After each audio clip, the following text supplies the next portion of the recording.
নমস্কার বন্ধুরা, আমি ঋত্বিক আর আমাদের চ্যানেল ভবিষ্যৎ দৃষ্টিতে সকলকে স্বাগত জানাই। বন্ধুরা, তৃতীয় ভাব অর্থাৎ এই ভাবটি হলো সাহস, পরাক্রম, যোগাযোগের ভাব।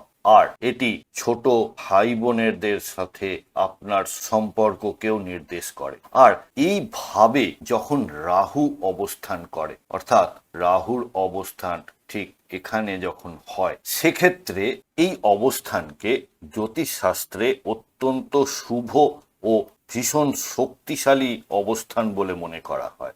একে বলা হয় পরাক্রমী রাহু। আর এইখানে যখন রাহু অবস্থান করে, আপনি জানবেন আপনি কিন্তু হার মানার জন্য জন্মাননি। আপনার অসীম সাহস, কোনো কাজ করতে আপনি ভয় পান না। যেখানে অন্যরা পিছিয়ে যায়, আপনি সেখান থেকেই কাজ শুরু করেন।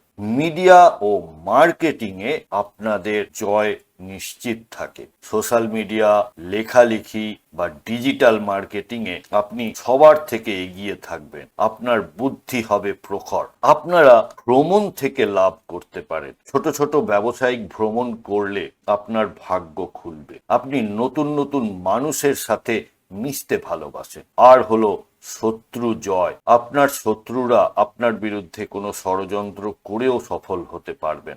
আপনি সব সময় শত্রুদের থেকে এক ধাপ এগিয়ে থাকবেন। তাই তৃতীয় ঘরের রাহু আপনাকে সাফল্যের শিখরে নিয়ে যেতে পারে। আপনার এই অবস্থানের রাহু কি আপনাকে সত্যিই সফল করছে? কমেন্ট বক্সের মাধ্যমে জানাতে ভুলবেন না। আপনিও যদি কেরিয়ার বা রিলেশনশিপ বা যে কোনো সমস্যায় ভুক্তভোগী হয়ে থাকেন, তাহলে জ্যোতিষীয় পরামর্শের জন্য ভবিষ্যৎ দৃষ্টির সাথে যোগাযোগ করতে পারেন। নিচে ওয়েবসাইট এবং হোয়াটসঅ্যাপ নাম্বার দেওয়া রইল। বন্ধুরা, ভিডিওর কন্টেন্ট ভালো লাগলে লাইক, কমেন্ট, শেয়ার করতে ভুলবেন না। আর এই ধরনের ভিডিও আরও দেখতে প্লিজ চ্যানেলটি সাবস্ক্রাইব করবেন। অনেক ধন্যবাদ।